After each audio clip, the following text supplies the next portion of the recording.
Стол накрыт. Гости приходят, здороваются со всеми за руку, садятся за стол и начинают угощаться. Молодежные праздники бытовали почти во всех районах Северной Удмуртии. Обычно праздник начинается по окончании полевых работ. Играем, веселимся.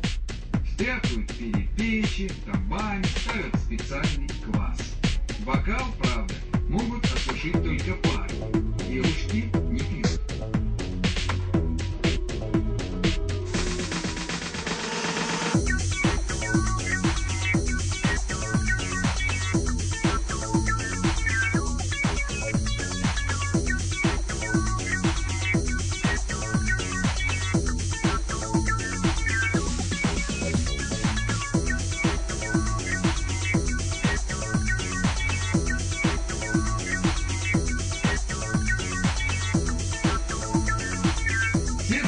Благодарят хозяев и начинается дружный перепляс.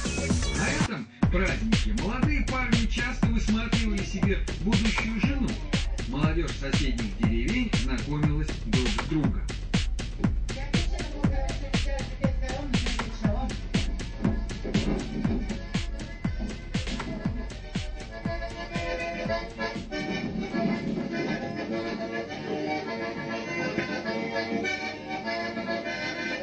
Подобные праздники бытовали еще в 50-е годы. В настоящее время они практически исчезли.